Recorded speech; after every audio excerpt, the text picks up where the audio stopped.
Good morning, everybody. Today's conversation is going to be about eBay improvements, but specifically, we're focusing on what I consider the most important number on eBay, which is profit per hour. So you would never go to a job and sign up for it if you didn't know how much the job paid, and you wouldn't sign up for it if you didn't know how long it took.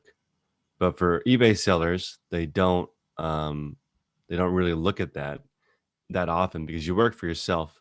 So you can kind of slack off when you want to, you can work when you want to. But what that does is makes it impossible for you to figure out how much money you're making, kind of. So as an example, Florian is in the chat, or he's in the call today, and he posted in the group that he learned that tech and sports is way is the best way, and he's just going to copy that. Now, here's the thing. I agree with that, but I haven't really been around people in my life that are actually consistent. I haven't. I probably would pay $1,000 a year minimum to try to get around more people like him because of how rare it is to find people who don't miss days. I've my entire life, I don't think I've really met very many people who don't miss days, never late, do it at the same time, the same way every time. If you had 5 friends like that and you hung out with them, you would make your income would quadruple. So just being around somebody that doesn't miss days is extremely rare. I literally do not know another person that doesn't miss days. So that's how rare it is. And so back to today's conversation of profit per hour. For as long as I can do it, the hour before this call, I show up and I want to work on something in my eBay business for 1 hour straight and figure out what I'm actually accomplishing per hour. So an hour before this call, I hopped on and I did 125 drafts, launched, and it took me 54 minutes.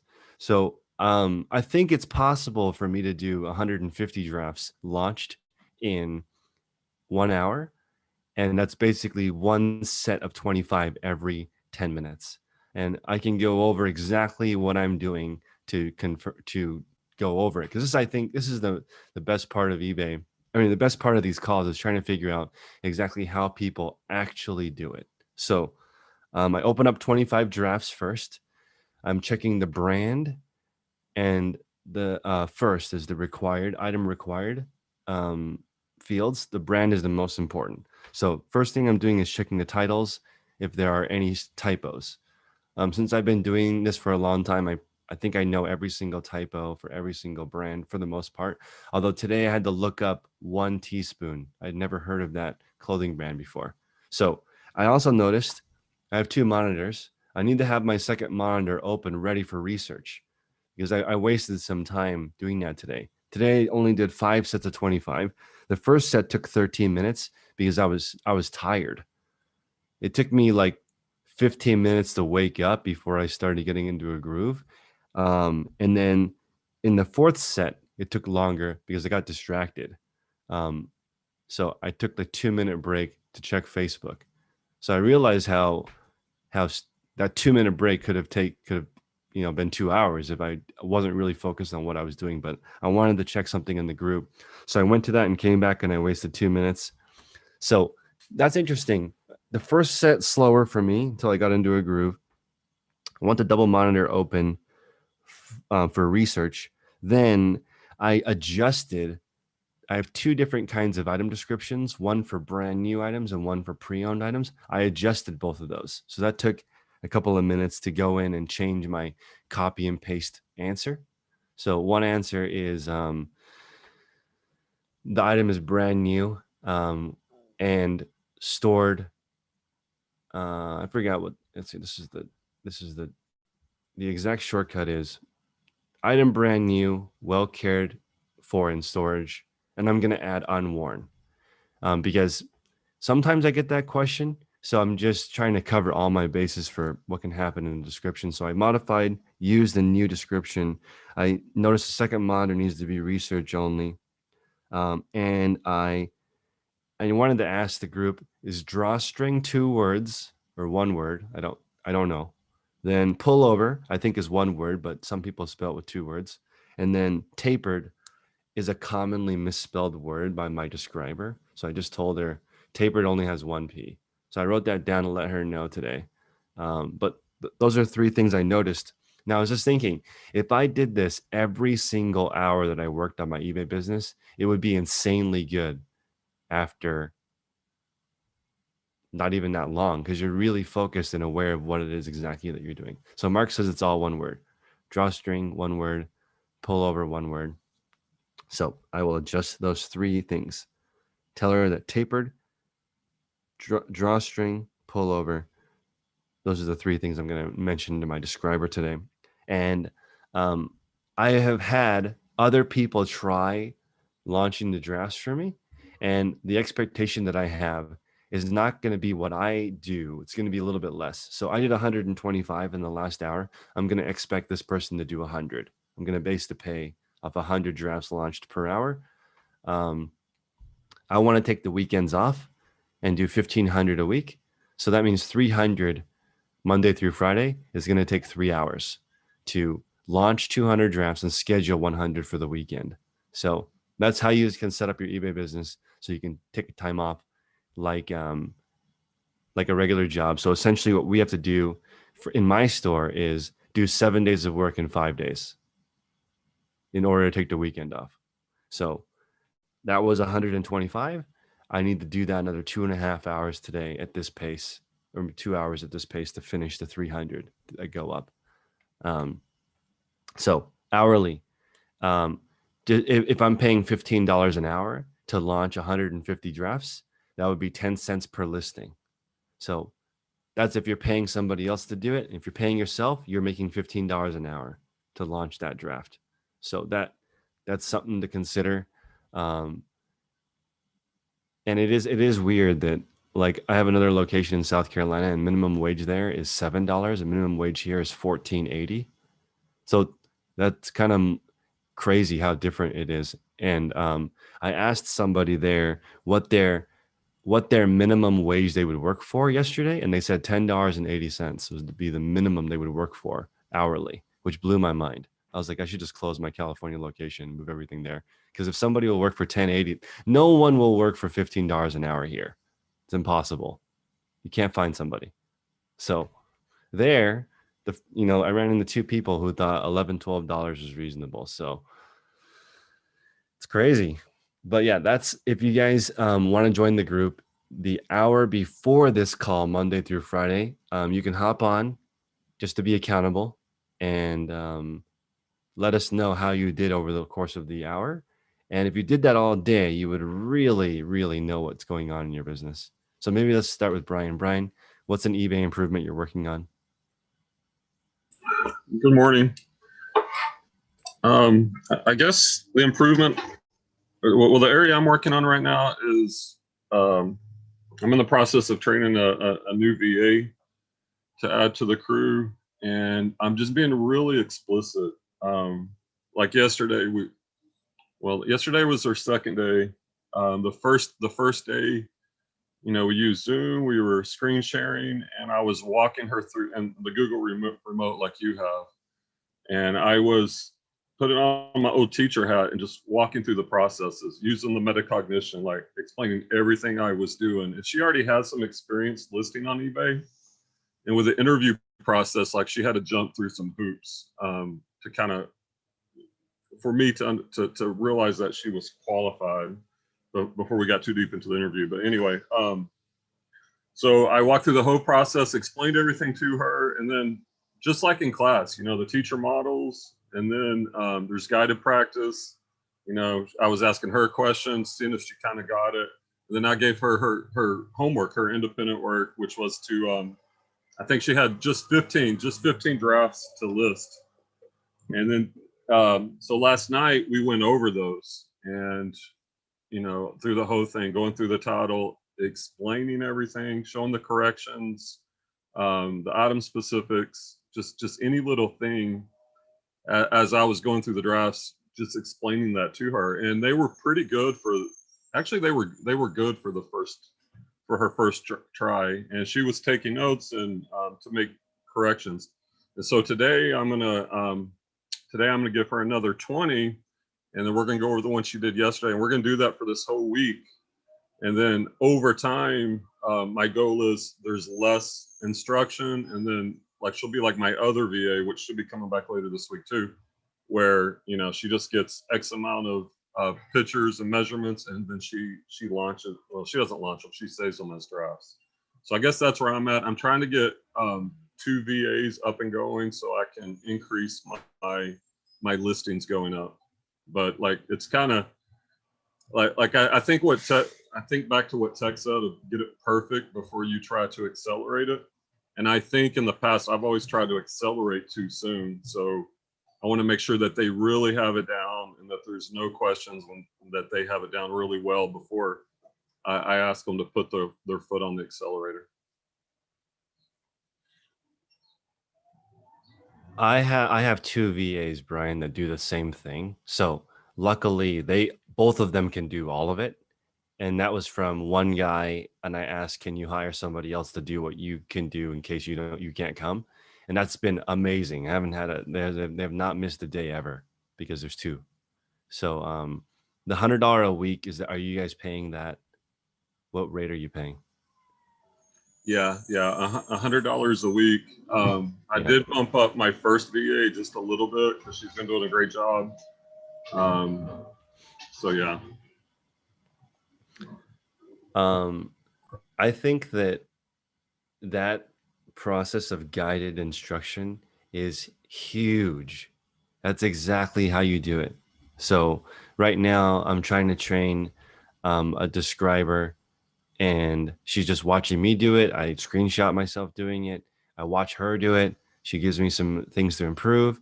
And she's asking me about pricing. How do we set up best offer? And the one part that I feel like is a little bit difficult to train is the pricing part. So that part I do all the pricing, but if I had somebody else do that, what would that entail? Does that mean they copy and paste it? Go ahead, Brian. Yeah, well, I use Snap Seller tools. And the way my current pricing setup is, like it'll give you the average and then the suggested, and you can set different price models. Like I do aggressive because I do a lot of the truck is running. I do a lot of big sales, so I like to price really high, and then run like 50% off sales. So I tell her, look at the average sell price and double that.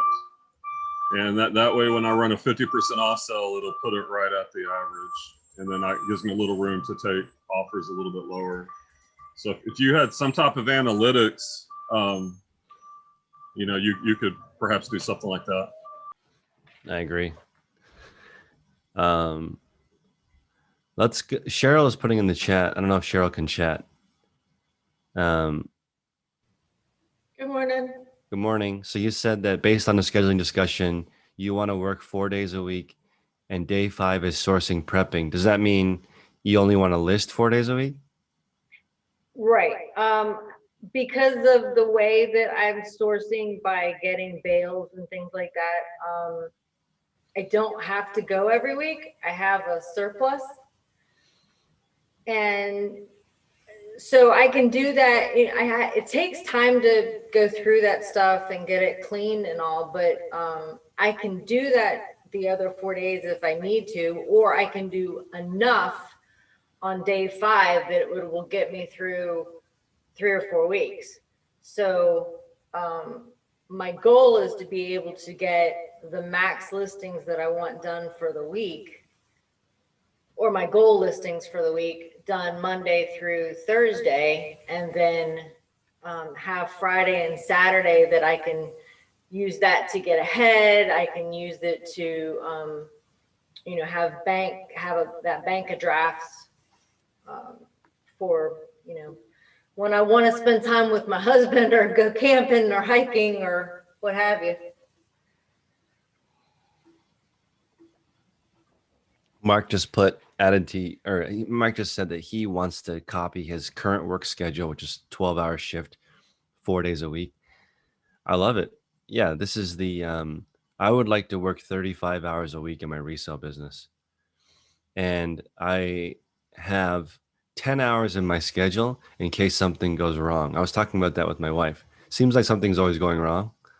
So maybe I'll schedule in weekly 10 hours in case something goes wrong. I can go fix it. So that's 45 hours a week allocated, but 35 hours of hard work. I should be able to get all of the work done. And then, do you want to work longer or do you want to work shorter per day? Like some people want to work 5 hours a day, 7 days a week. Some people, if you're a fireman, you work one 48-hour shift and then take the rest of the week off. I don't know if you could do eBay for 48 hours though. Your brain might explode. I think Mark's 12-hour day is pretty hardcore. That's a long eBay day. I guess I would do Monday through Thursday if I did a 4-day week, or maybe Sunday, Monday, Tuesday, Wednesday. Actually, I don't know what I would do for shipping Thursday and Friday, but Friday should be the lightest day and Monday should be the heaviest day for shipping for me. Because I do my shipping so early in the morning, I do have that scheduled for Fridays. But by 7 o'clock, I'm gonna be done on a Friday. If I'm not gonna go do the other stuff, otherwise I'm gonna go grab stuff and take it to the laundromat, for instance. Okay. I like having the different days too. That's nice. Having a prep day, that's nice. The rest of the week is set up, and I want.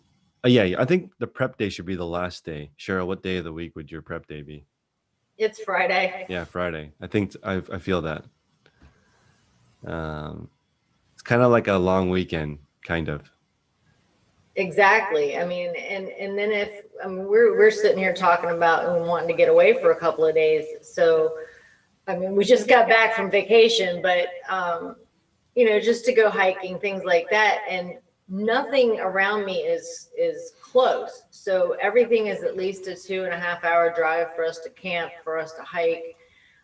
Even for me to go sourcing, if I'm going to go to the thrift stores, it's generally an hour and a half one way. So that's why it doesn't make sense for me to do it on, multiple days, because I would never get anything done.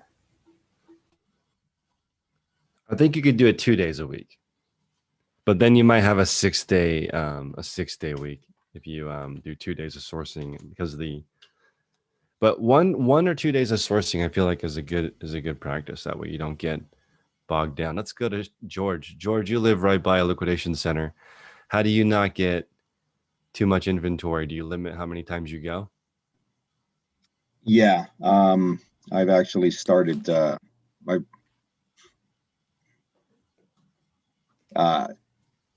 I've stopped sourcing actually for about a month because I wanted to get caught up on stuff, and I had so many projects going on at the house right now.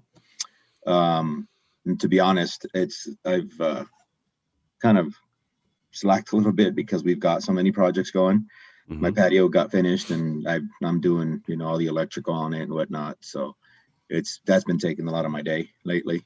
That's what I did most of yesterday, and so that's what I meant by work-life balance yesterday when you asked that question. So it does make it tough when you've got stuff that you've got to stay on top of, especially if you've got we're trying to prepare this backyard for a party we're throwing for my son who's going to be shipping out at the end of July. So I've got a deadline of July 4th. He's going into the Marines, so we're just trying to make sure we get the backyard in good shape, and so dedicating to that right now most of my time. So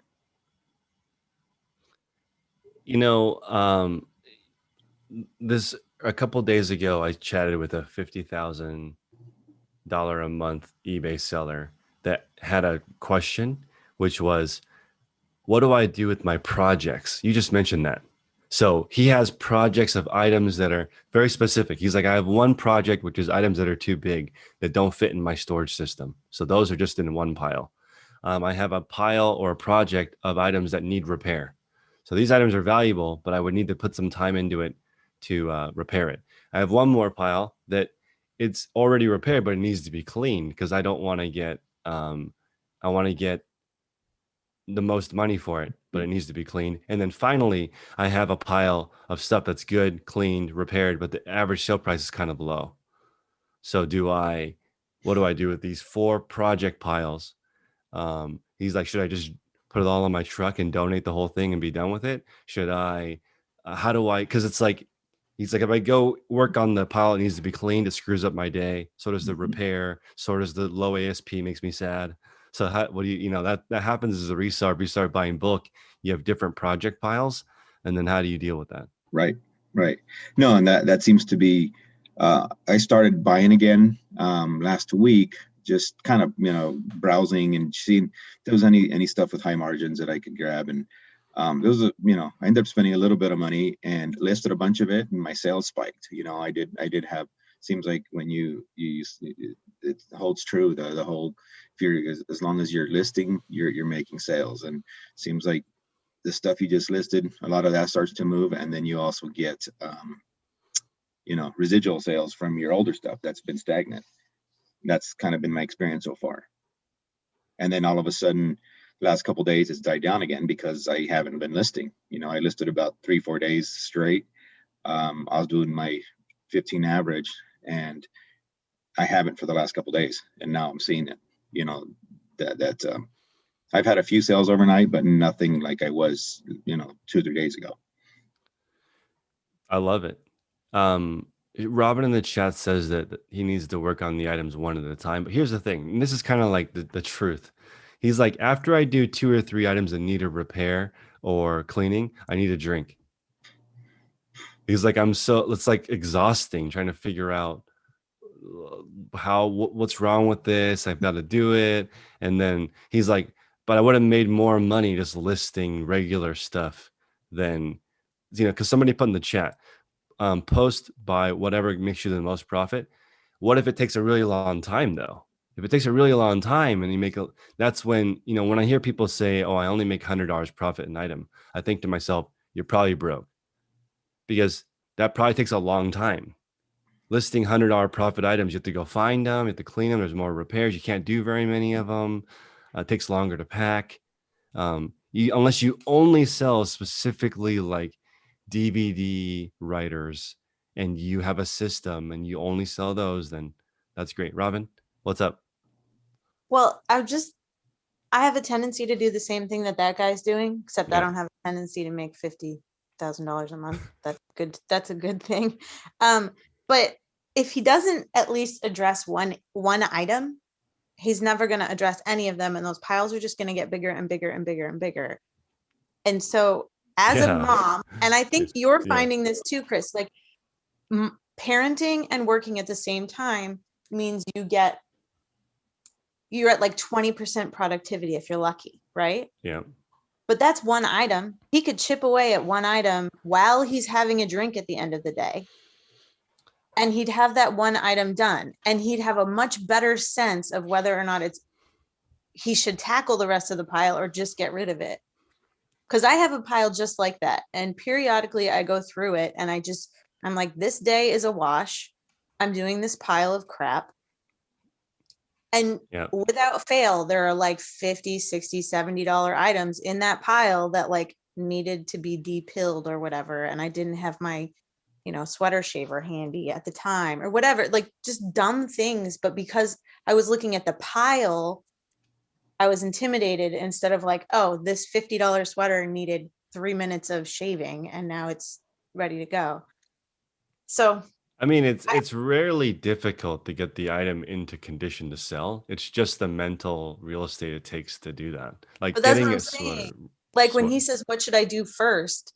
What he should do first is one item, regardless of what the item is and what category it comes from. Just do one item. Because that's true. I think that's true of all of us all the time. Well, It's what? like, I need to list 50 items today. No, I never list 50 items. But, oh God, that's so intimidating. But listing one item is not intimidating. So list one at a time.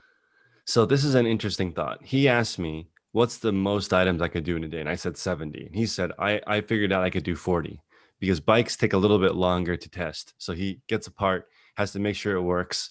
And if it's a part, he like makes sure that the thread isn't stripped or whatever. He does all of the testing to make sure the part is good. And he can only do 40 a day. And he's like, what happens is in order for me to do 50,000 a month, I have to do 40 a day. So he does the 40 a day. And at the end of the day, he doesn't do any of that, these project piles. They just get bigger and bigger and bigger, as you say. Just in time on YouTube is saying, find a flea market dealer and dump it. That is one way to do it. I remember Mark Meyer said that he has pallets in the front of his garage, and that's where the different piles go into. And then he has somebody come once a week or once a month and pick up the whole Gaylord. Yeah, it's just, It sounds like those piles don't fit his business model. they don't. So he They're- needs to. It's just really hard to throw away money. Well, So people but don't want to donate it. yeah, so he needs to find a source. I mean, there's got to be a bike shop or somebody that wants to open a bike shop. Yeah. Where is he? I have a friend with a bike shop out there. I also thought it was I think he's in Wisconsin. He his he was telling me something very interesting. He doesn't sell complete items. He's like, when you sell a complete item like a toaster or a VCR or something, you have to make sure all the buttons work. He's like, unless you like returns. So he's like, I don't do that anymore. I only sell parts because I only need to make sure that one part works for whatever its purpose is. I thought that was very interesting. Imagine a reseller saying, I don't sell complete items. Just because there's less testing, because he's like, if there's 1,000 components on a bike and one of them goes wrong, you have an item not as described. How do you even compete in the bike category if you're getting killed on shipping for bikes? You would get killed if you had item not as described and you were a bike seller. You would lose like $100+ every single time that happened, which was very easy. So yeah, these little piles are crazy. And then when you start buying bulk, you start getting all this stuff in it so essentially you get it for free. So you're not losing much if you just get rid of it, except for the pain of thinking about, wow, I could sell this for 20, but I don't have time to list it. I could sell this for 30. I could sell this for 100, but I don't have time to fix it. Yeah, that's crazy. Let's go. Jason, good morning. Good morning, Chris. What part of your business are you working on, or what can be improved? Well, I just got a negative feedback last night. It was my first one. I have under 100 feedback. I had like 92. So that kind of affected me. So I think I want to I'm trying to go to now 30-day free returns. And I think that'll regain trust and people who now look at my listings and maybe see the negative feedback, but they see I have 30-day free returns. So I kind of means I stand by my products, which I do anyway.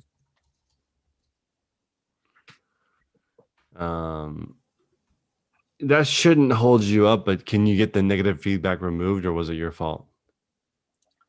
It was not my fault at all. It was a damaged golf bag, and I put in the title damaged, and I just had all the pictures showing the problems with it. I put in the condition description. I put it in the. I couldn't have disclosed any more than I did, and so that's what happened. I called eBay last night, and they said they would forward on to the department. I got an email today saying they're not going to remove the feedback.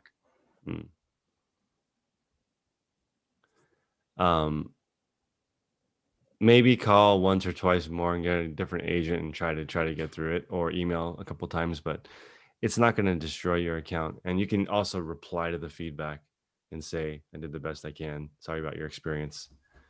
Well, like this look that I've had getting feedback removed is actually talking to the customer. Every time, if you're polite, you tell them that it's an honest mistake, that give you a full refund, blah, blah, blah, whatever. Most of the time, just tell them that you're a small seller. This hurts my feedback or my, like you as a seller because you're small. And most of the time that works for me. Like 99% of the time I get feedback removed, it's because I reached out to the customer. Yeah, you can get a feedback revision. You get 5 per 1,000 feedback. Yeah, you can hopefully get that removed. And I want to point out a couple of people have been mentioning the Pomodoro method. So like, instead of overwhelming yourself, like, okay, I have this giant pile of stuff that is hard to deal with. You can say, I'll just do 20 minutes a day of it, set a timer, do the best you can in 20 minutes after you've done all the other important stuff in your business. And 20 minutes doesn't seem as overwhelming as a gigantic pile of stuff that's not being listed. I don't think that you need the feedback fixer for $30. You should be able to get the feedback removed without paying for that service. I've never used the feedback fixer to remove a negative feedback.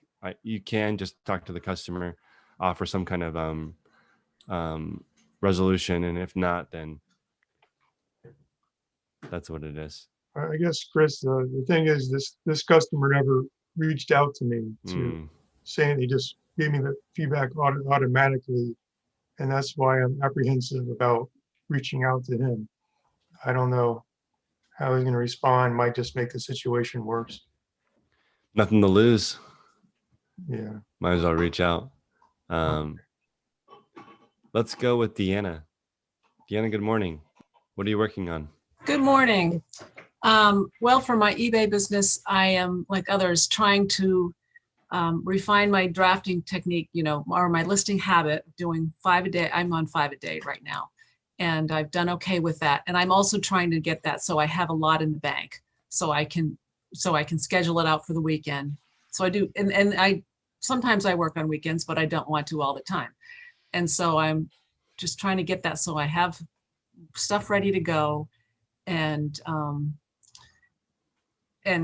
I do need to be more organized about it. I haven't gone up higher than 5, although sometimes I do list more than 5 when I have more. But I just need to I want to get more organized before I try to, bump up my everyday habit. What are some things you want to do to be more organized? Well, right now I have a place where I put the items that I need a picture, and then I take the picture and I put them back in the same place. And that's just not the best situation. So I have space. It's just, I haven't organized that as well as I need to. And then sometimes I need to look at after I take the picture, I want to look at the books again. And that kind of gets piled on my desk. And that's kind of very messy also.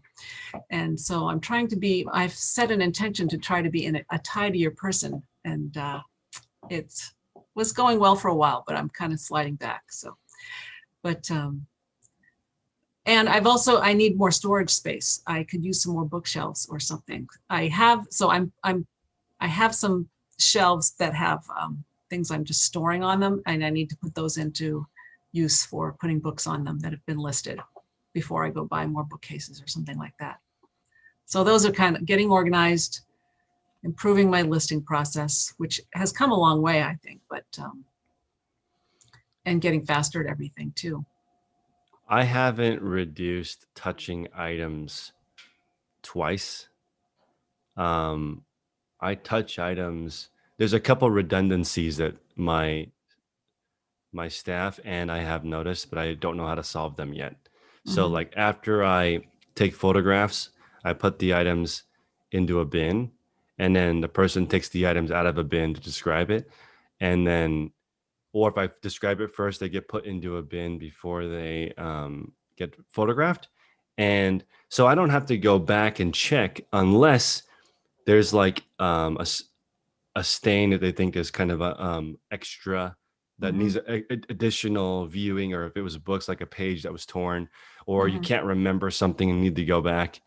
I have a separate bin for problems, and I address that at the end of the day. But that's part of my reset to zero process, because it's like the project. You don't want to do a project in the middle of the day. Mhm. It'll mess up your flow. You want Right. to but then if you don't deal with that problem, the next day that bin gets more and more full, and then you give up on it. So it's Right. like a And crazy. Go ahead. so I'm trying to get it. So I really don't like taking pictures. And so I'm trying to get it so that I look at the book or books, get it ready for the listing. And now I put a Post-it on, anything I need to take a picture of that's inside the book that I wouldn't normally maybe notice or during the pictures. And then so that goes with the book. And then I need to have like at my picture taking area. I don't know, do you guys use an apron or something? Like I have a place to put some items, but not convenient to have like a pen, so I could make a note on the Post-it note of something I notice when I'm taking the picture, if it's different or whatever. And then, then I put it back, and then because I've already done the draft, and then I do double check the pictures in the drafts before I list it. So I'm trying to make it so I'm not, touching things has always been a problem for me. So I'm trying to make it so I don't have to touch it that last time. Maybe that Post-it note just comes back with me if I need to add something to the listing. Because I take pictures on my phone in the draft. And I've also, it's not convenient to add a comment on my phone when I need to, but maybe I should try that more too, just so that gets done. But so that's what I'm working on, is getting things a little bit more organized.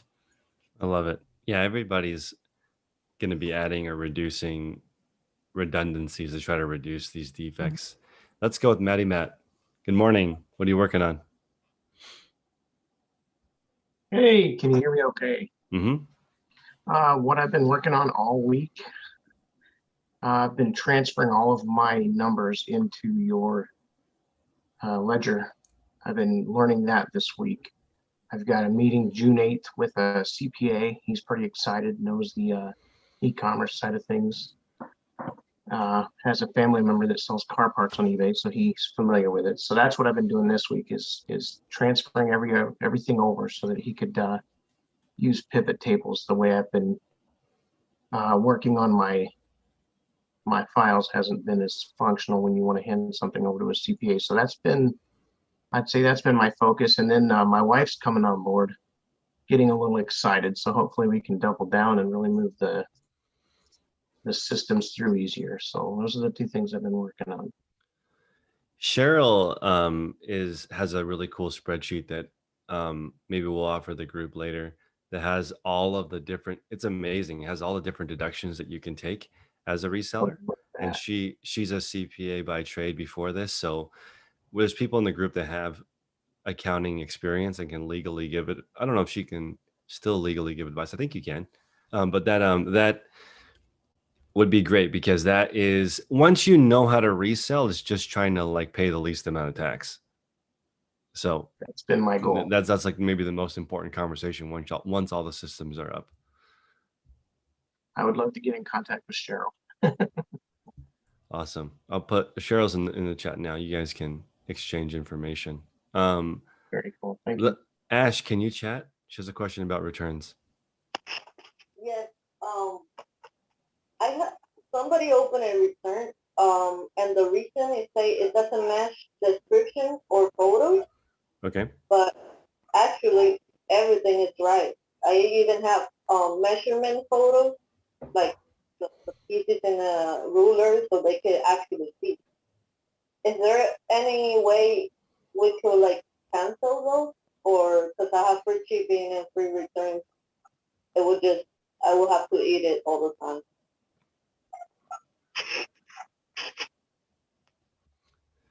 I mean, you have to eat it. That's why people charge for shipping, so that they don't have to refund the original shipping. And they also, if you put free returns, you have the option to give a 50% refund if you feel like the reason is bogus.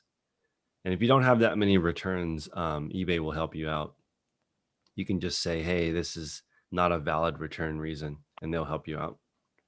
Yeah, because I wake up today and I saw the post, and I'm like, what the heck is this? And when I read the description, it says that it doesn't match photos, and then they comment not how it was described. And I'm like, dude, I spent a lot of time doing this listing to have it everything like perfect.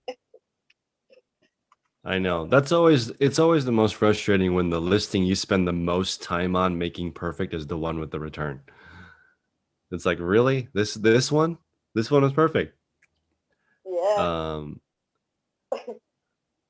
Yeah. So yeah, I would just offer free returns, charge for shipping, and then you have more options. It's really hard to operate free shipping, free returns. I mean, it's obviously the best customer experience, but it's difficult. You've got to do a lot of volume to absorb all of the issues. Also, if you have a free shipping, free returns, and best offer, now you're like triply liable. It's Yeah, difficult. but I have like 13 returns so far, but people never ship back the item, so I don't think that affects me, right? For some reason, they opened the return, but they Okay. never send it back, so the case got closed all the time.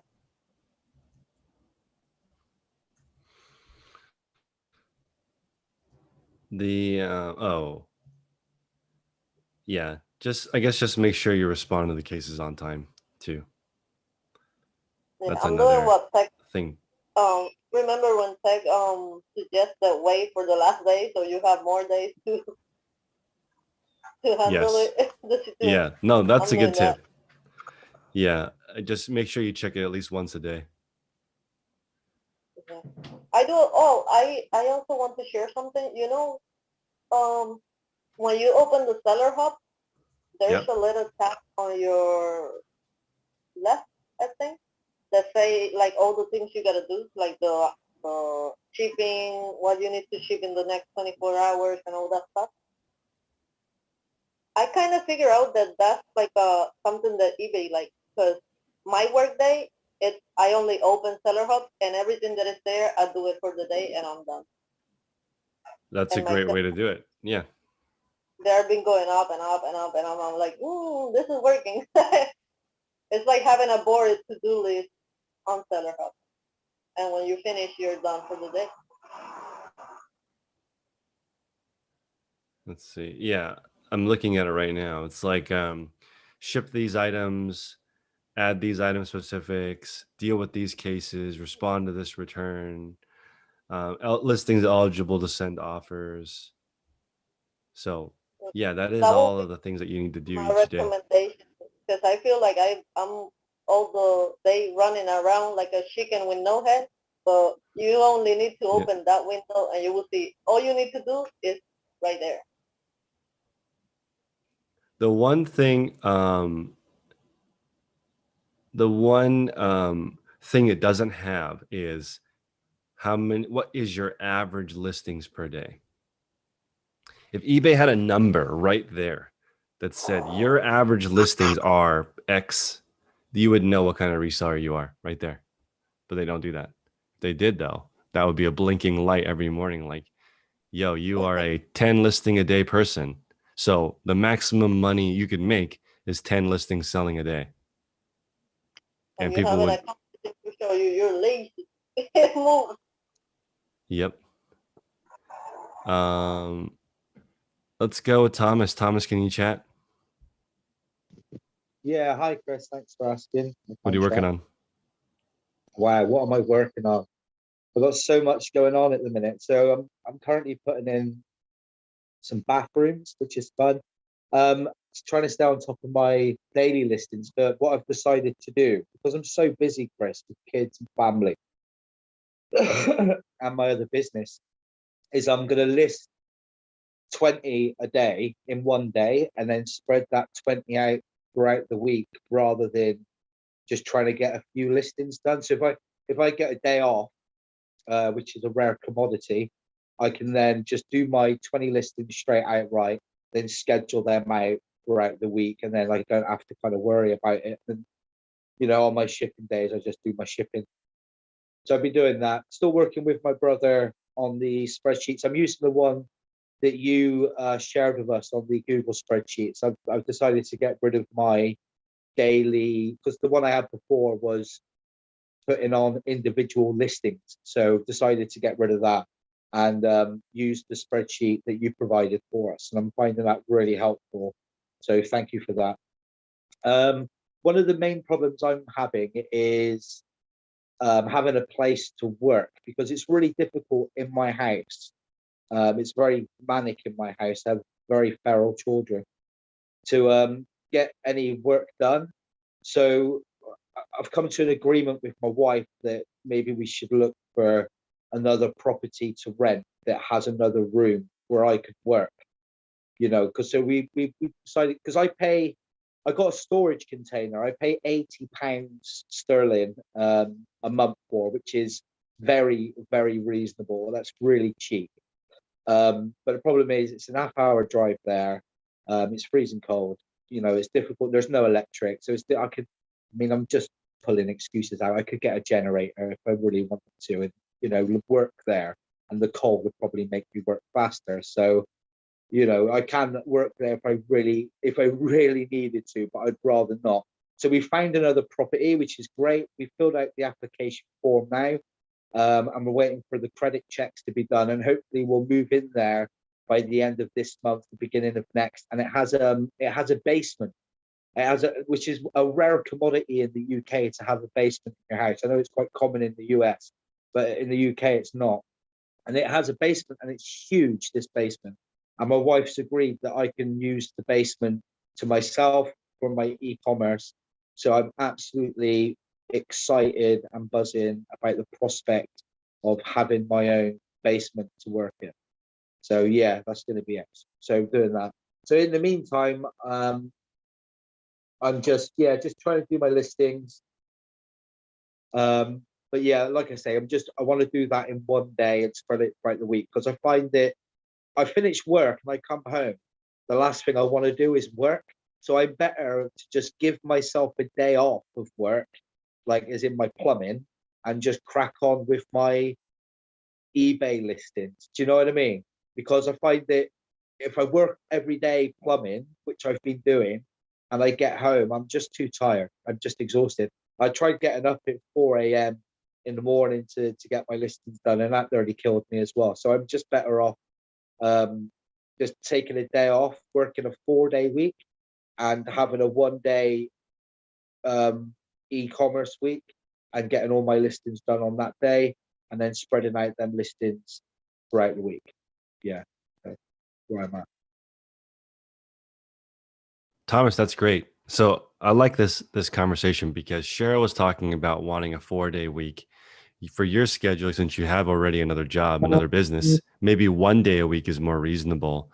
And if you did 21 listings on the day off, you could do 3 live every day, and 3 live could be an extra 30, 40 pounds a day. Oh, who knows how much extra, maybe up to 100 even, depending on what type of items. I want to go full-time reselling, Chris. That's what I want to do. I hate plumbing. I hate crawling under floorboards and climbing around in lofts and carrying radiators and bathtubs around all day. I don't enjoy it. I love reselling. I love the hustle. I really enjoy it. So I just want to get my store to a point where I've got a consistent daily wage that I could, you know, it doesn't have to be much, to be honest, as long as it's enough to cover bills. And I've worked that out at about 2,500 units.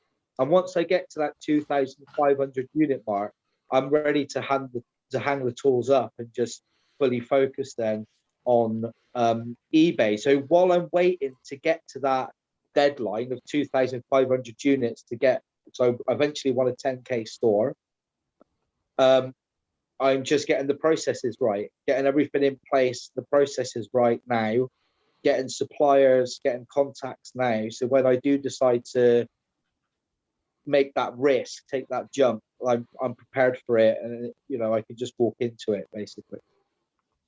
That's interesting. I don't have a better. It's like that reseller FU level, because once you reach that level, you don't have to work for somebody. So it's like, what number is it for everyone? Do you guys know what number of items you need to reach so that you have X amount of sales per day, that you don't have to work for somebody? That's a great idea. So if you're selling expensive items, it might be like 800 items. If you're selling cheap items, it might be several thousand items. Depends on what it is. And I like that. I always talk about reseller nirvana, which is getting to a point where you sell and list the same number per day. But if your reseller nirvana is 3 items a day, that's probably not making you a living, right? So you need to have a higher. Yeah. It's definitely getting me prepared. So on 2,500 items, how many would you want to sell each day? Well, so I make £10 net profit per item, just following your system. You know, Okay. what you. And then so how many would sell the 2,500 each Well, day? that's really difficult because it's really difficult to test and measure it, because obviously the more I'm listing, my conversion rate then drops because I'm adding more to my store. But I'm going on the 1% over 100 rule. You know, so I'm saying that with 2,500 units, I would hope to make 25 sales a day at £10 net profit per unit, which is £250 a day. That's what I would like. But if it drops below the sort of 200 mark, 190 a day, that's fine as well. I'm not too worried about that, because currently as a plumber, I take £225 a day net.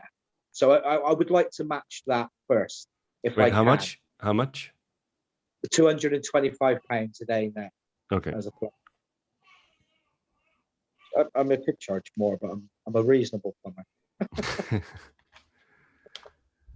I feel like that's just your opinion, because like whatever the job costs to like is 300 pounds to fix something that's important, expensive. No. So it's I'll tell you a quick little 2-minute story. I had a call out, emergency call out at 3 o'clock in the morning at a nightclub where the drains were all blocked in the nightclub, and it was an awful mess. And I went out and done that job. It took me 1 minute 30 seconds, and I made £850. wow.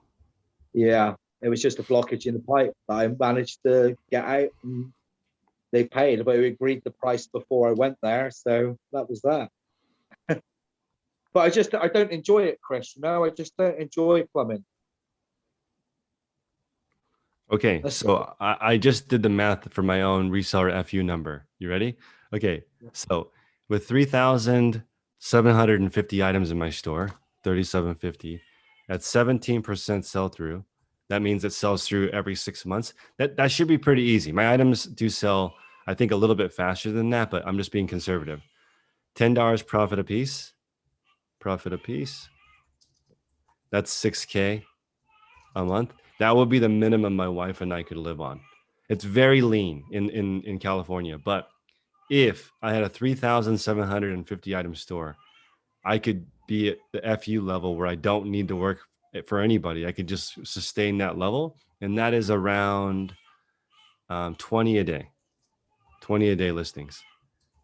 Yeah, that's good. Yeah. That's good. I've worked out about 2,500 units, but that's including my wife's salary coming into the house, because my wife's a teacher. So with her salary coming into the house and my sell-through rate at 2,500 units would be more than enough for us to manage our house and even save and do what we needed to do, you know.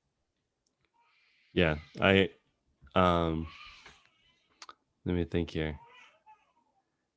So Patty was saying she wants to sell 25 a day. And she's listing 25 right now, but only selling 3 to 4 a day. If you list 25 a day for a year, most likely you'll be around that. Depending, if you just stay in this group and keep telling us and improving, then by the end of the year, it'll catch up. Give yourself a year for it to catch up. I've given myself 3 years to get there. Yeah. 3 years. 3 years, yeah. No, it's not unreasonable. It depends on how much you hate your job. Yeah, right. If you really hate your job, sometimes people do it quick because at least at least you don't hate your manager. That's worse than hating your occupation. Like, because that, Yeah, yeah. I've had a manager. I'm grateful for that. I've had managers that suck, so yeah. But I think having experience being self-employed has really helped actually with the e-commerce, because I do understand business a little bit. My describer right now used to work for a plumber before me, and she said, thank God I work for you, because the plumbing industry is really difficult. It's very competitive. It's very difficult to make customers happy. Everyone is in a hurry. It's like I have an entire 24 hours to ship an item. Sometimes people who need plumbing services need it right now. Yeah, that's it. And it's the type of plumbing as well. It depends what sort of engineer you are. True. I do bathroom installations and central heating systems. So I work with gravity fed and indirect systems. I know that just sounds like nothing to you. So, but I don't do natural gas or oil or anything like that. I mean, the guys that do natural gas and oil, they rake it in sort of £300 to £400 a day easy. It's crazy money. But even I'm more domestic plumber really. I don't do much commercial stuff. Although I've got the skill set for that. It's just there's more money in the public sector than what there is the private. Thank you for sharing. That's I love this reseller FU number, because now people always ask me, when can I quit my job and do this for a living? Well, you would need to figure out, let's say at 2,500 listings, and if you're doing 250, that's around 10 listings per day average, Thomas, just roughly. If you were doing 10 listings a day that were all sold and they were $10 profit, that's 3,000 per month. That would allow you to be FU. That's like a you can kind of reverse engineer to figure out how many hours in a day that requires. And it would certainly be less hours than plumbing, but it would require, you'd have to have the capital to buy 2,500 items to replenish. You'd have to have capital in case sales were slow. I already have 100 items. Yeah. You have 2,500 items. I bought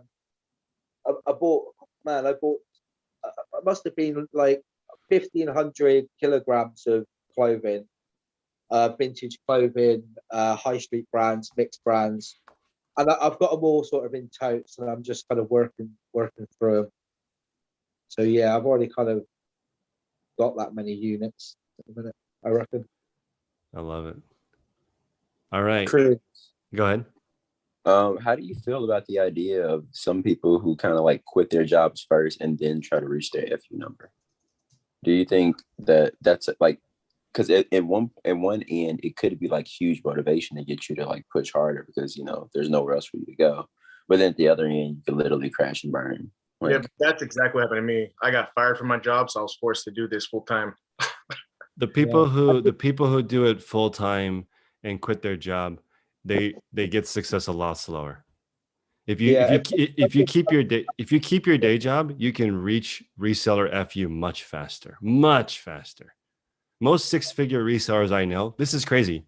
Most six-figure resellers I know, the people who make more than 100,000, they already have $100,000 a year job. So that's because it's so much easier when you have extra money. It's really hard when you have to live on the money and grow. The chances of you becoming reseller FU are actually really low. So it's really unpopular advice, but I didn't like that's why I think you need $15,000 extra, more than you think, to go full time. So if you get fired from your job, if I had to start over, the first thing I would do is get another job, because it sucks in the beginning but the thing is, if I've only had a couple of bosses that I hated, but it was really motivating. I wish I had a boss I hated earlier in my life. My first jobs, I loved my bosses, so I didn't think work was so bad. If I had gotten a job where the boss is a total dick, that would have really helped me be like, no, I don't want to do this. It's like Mr. Wonderful says that like his first boss is like, you need to clean the ice cream off the floor. And he's like, I'm not doing that. And that was it. Never work for someone again. Like that, that can happen to you at an early age and really affect you. But if you want to reach reseller FU, it's much faster if you have a job, way faster. I've seen people build a 6-figure eBay business in 6 months because they just have money to hire people. It's very different. And then when you are full-time, you still need to make a full-time effort, which, once you work for yourself, people think it's easier. I don't know if it's easier though. I think it might be harder to work for yourself because all these things we're talking about, you're responsible for. I think I can say one thing, Chris. I think it depends as well on your responsibilities. Like, I have 3 children, so I have to provide. I have to make sure the family is provided for first. That's sort of key. Yes. I can't just say, okay, I'm just doing reselling now. We've got no reliable income for the next 6 months. I can't do that. I think like if I lived on my own, I could probably take that risk.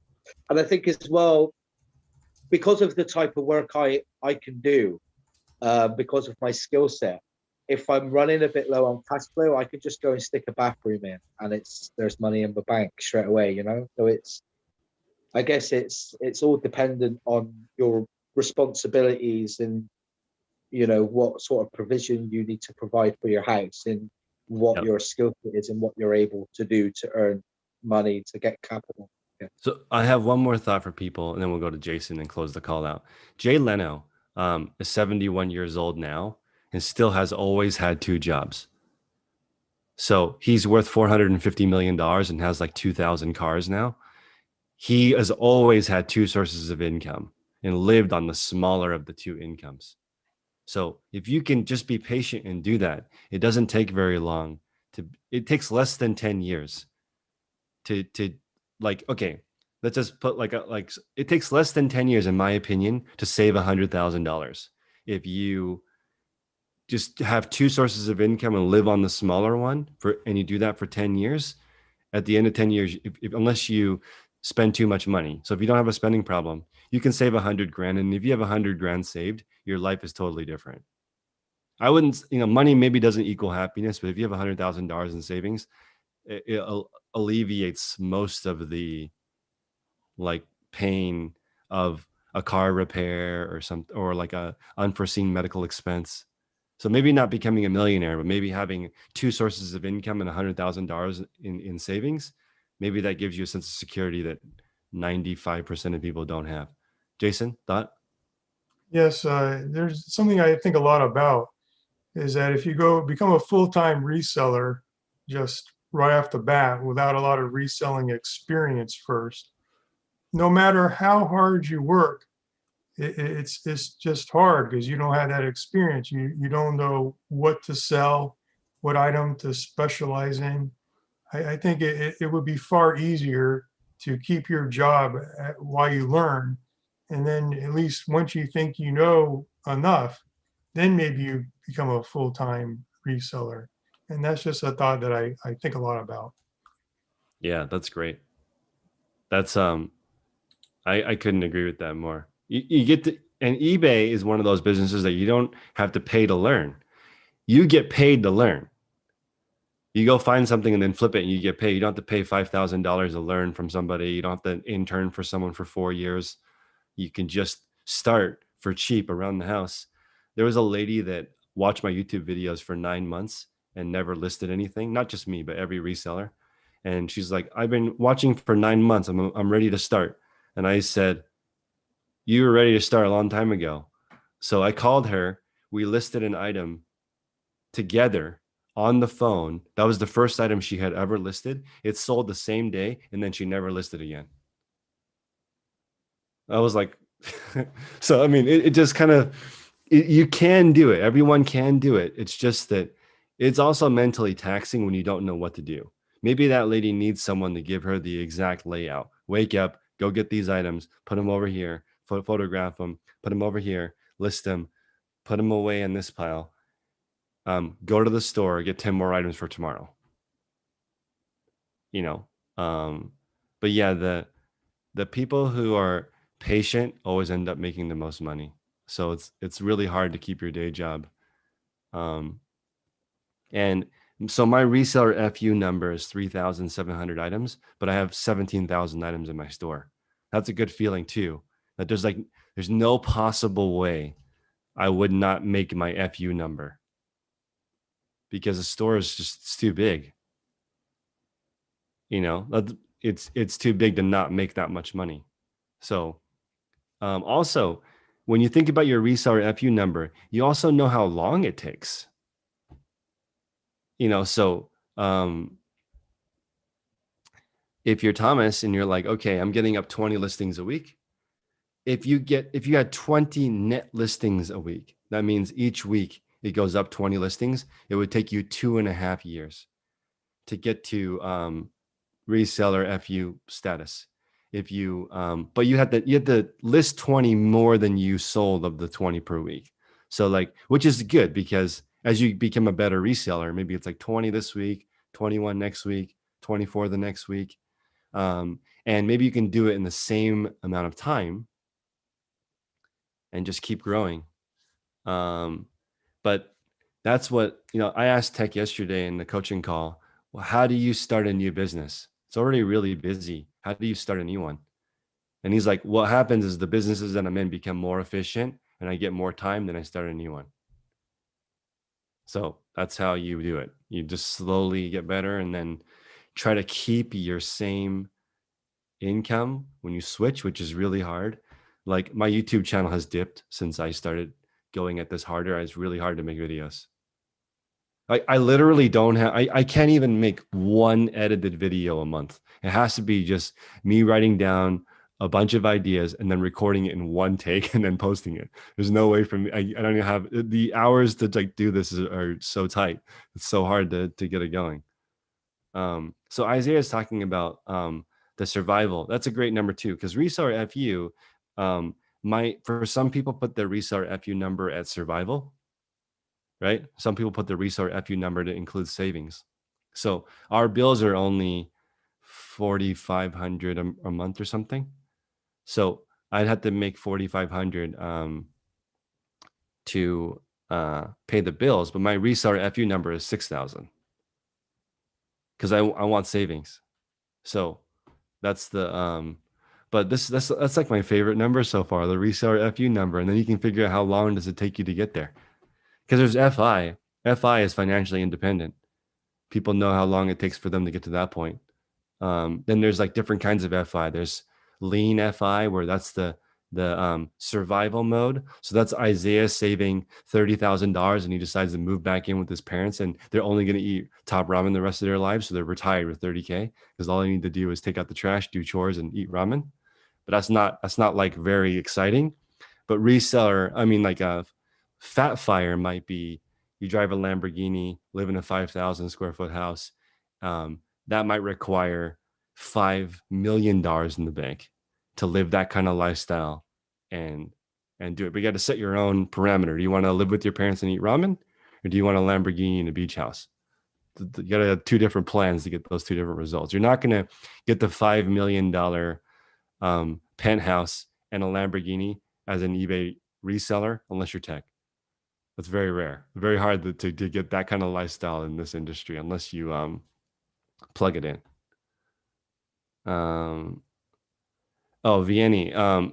These are just terms that pop up in this world. Like financially independent is a lot of people are in this looking for this idea where they don't have to work the rest of their lives. It's a very popular community, especially on Reddit. So I met a kid here that retired at 29. He saved $1.1 million by the time he was 29 and doesn't have to work anymore. But he still works a lot. I hung out with him. He still has a bunch of projects. He has a really good YouTube channel. Let's Beat the Bush. He retired in his 20s. So he retired, but he still works every day because it's fun. He just doesn't work for money. He does things he thinks are interesting. He worked in my eBay store for a day. I reached out to him on YouTube. He's like, okay, I'll come work in your store. And he's like, this is cool. I wouldn't do it, but I like your store. This is fun. He essentially said that I'm working in my own man cave. But I have to go. So everyone have a wonderful day. I'll see you guys tomorrow.